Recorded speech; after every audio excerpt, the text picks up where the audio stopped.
understand China, three facts must never be forgotten. China is history. China is land. China is people. Chinese history goes back for more than 4,000 years. That's a long time. It was only 168 years ago that Washington crossed the Delaware. Only 452 years have passed since Columbus discovered America. It's 1,500 years since the world saw the fall of the ancient Roman Empire. 3,400 years have gone by since Moses received the Ten Commandments. 3,700 years have passed since the pyramids were built. But more than 4,000 years ago, the Chinese Empire was already in existence. And more important, so was the Chinese civilization, a civilization of art and learning and peace. Yes, China is history. And China is also land. More land than the entire continent of Europe. A third larger than the United States. And rich in raw materials. This vast area consists of China proper and 4 outer provinces. To the north is Manchuria. Huge and desolate, but abounding in raw materials. Next to Manchuria are Mongolia and Xinjiang.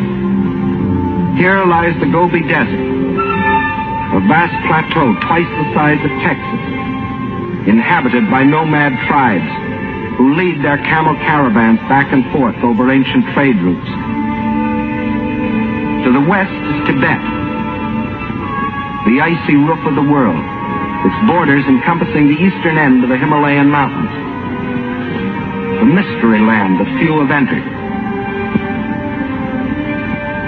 And from these vast mountains of the west rise the 3 great rivers which are China's lifeblood.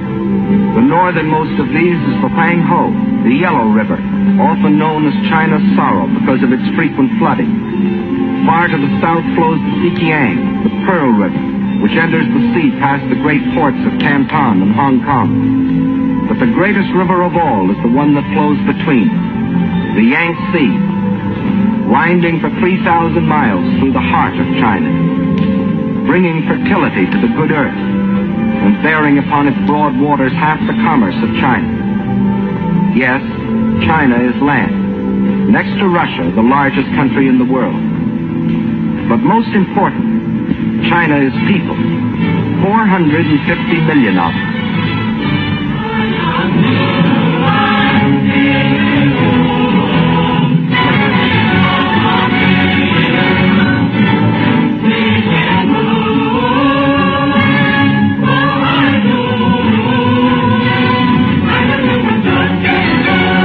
The population of China were to walk past you, 4 abreast, there would never be an end to the procession. For new Chinese would be born and would grow up before the last man could pass by. Of every 5 persons on the face of the earth, 1 is a Chinese. And since 1/5 of all the human beings in the world are Chinese, we should know what sort of people they are. Well, in all their 4,000 years of continuous history, they have never waged a war of conquest. They're that sort of people. They developed the art of printing from movable type. They invented the mariner's compass, without which no ocean could be crossed. They were among the first astronomers, and their observations of the stars and planets made possible the accurate measuring and recording of time. They are that sort of people. And why do we call our dishes China? Because the Chinese invented the art of making porcelain. And, as we all know, they invented gunpowder, not as a weapon of war, but to celebrate their holidays and religious festivals. And it was one of China's great philosophers who, 500 years before the birth of Christ, gave mankind these words: "What you do not want done to yourself, do not do to others." They are that sort of people, enriching the world in which we live. Yes, China is incredibly old, incredibly big, incredibly populous.